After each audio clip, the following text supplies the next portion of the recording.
So I'm currently behind the wheel of the 2024 Audi Q8 in the Prestige trim, and I'm going to take some time to go through the interior of this thing. So starting as I normally do from left to right, over on the left, you've got your window switches right here. You've got your toggle for your rear mirror adjust. Right there, you've got a little latch for releasing the rear trunk.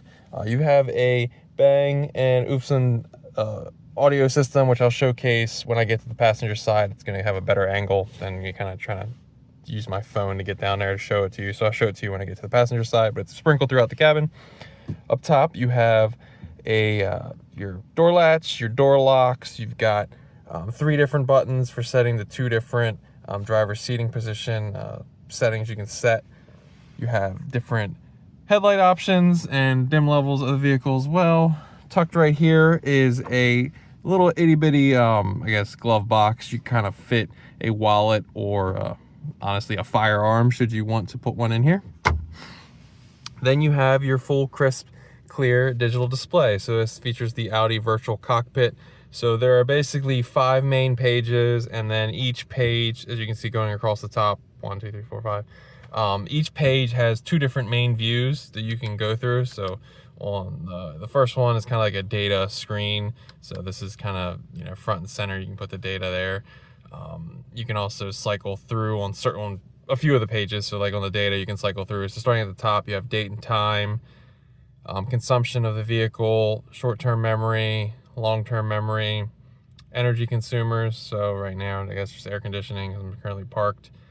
Driver state estimation, saying fatigue. I've literally driven this for 5 minutes from my house, so I don't know how the sensors are guessing that I am really tired right now. Must look like crap to the sensor of the vehicle. I don't know. You got vehicle assistance screen, so this is kind of the second screen of that. Whatever you're listening to, currently listening to Eminem's station on Sirius XM. This is the alternative. So basically the first few, including the phone, the next one, which I don't have anything connected, they'll all kind of have this screen, but then it's the cool navigation screen, which is pretty much the highlight of the virtual cockpit. So it either looks like this or the really cool version. So right now I'm currently in an industrial park. As you can see, some farmland all around me right now, but I found the one industrial park that isn't farmland. So I can get some shade to film this, but this is, my opinion, the best screen that you can use in the Audi virtual cockpit. So going to the steering wheel, how I was adjusting everything up there is over here on the left. So you see the view button, that's how you adjust that. Going across the top, left and right here on the left will get you through different screens. And if you get on a screen like the data screen, you can scroll and it will adjust there. Over on the right, you have your tuner options, volume control, talk options, as well as a favorite button on the back of the steering wheel. There are 2 paddles for shifting your own gears. Give you a better look at the steering wheel. Nice Audi branding in the center.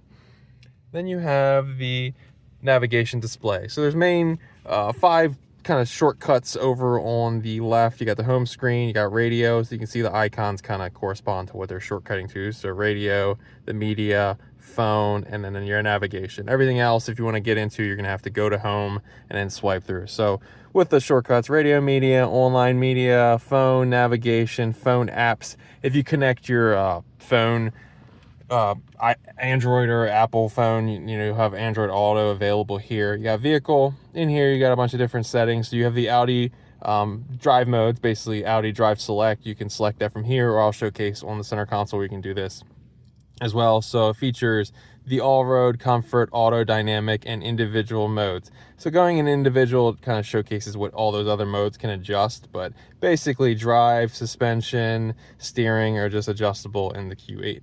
And also different levels raise and lower, or different drive modes raise and lower the height of the vehicle. Like on the all-road or off-road, you'll pretty much be in a higher level of the vehicle. You got vehicle data, kind of inclinometer, showcasing where I am, GPS coordinate, come find me, I guess. Currently in industrial park.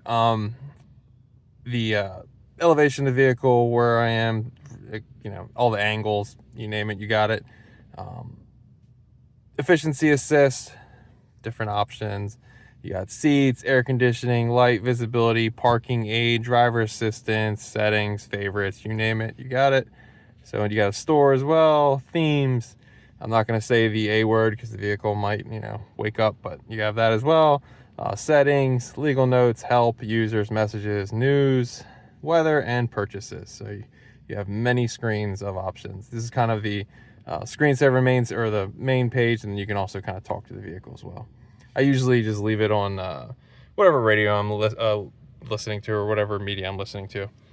Coming down from there, you have the HVAC controls of the vehicle. So it is a full digital display as well. Everything is basically a touch pad with some feedback.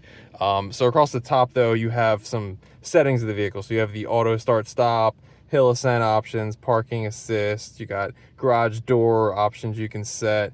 You can turn on the infotainment display off and turn off the screen as well. You have your temperature control for the driver and the passenger. You have heated and ventilated seats for both the driver and the passenger.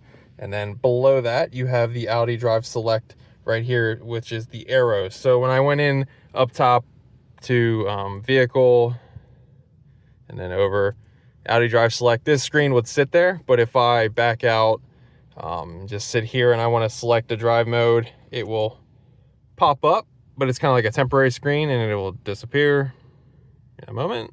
Let's see, like that. So you can either do the drive select where you have plenty of time to read and figure out what you're doing, or if you quickly want to just hit these arrows, they'll pop up, you select your drive mode, screen will disappear. You don't have to worry about going back into your media or anything like that. Traction control off button, hazards, and defrost for the front and the rear.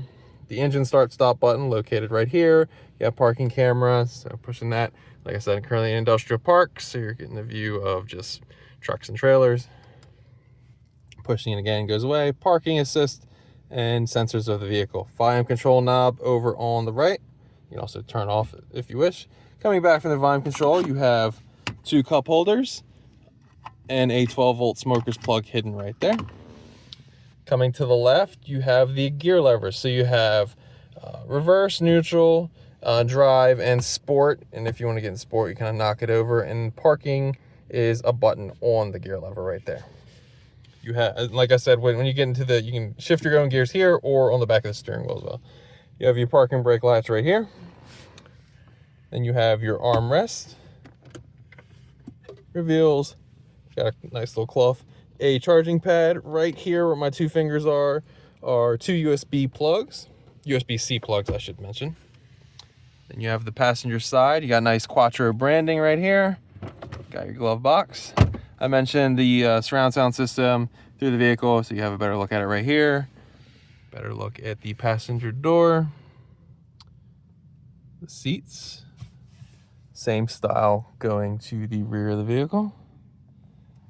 Both the front and the rear of the vehicle share the same sunroof.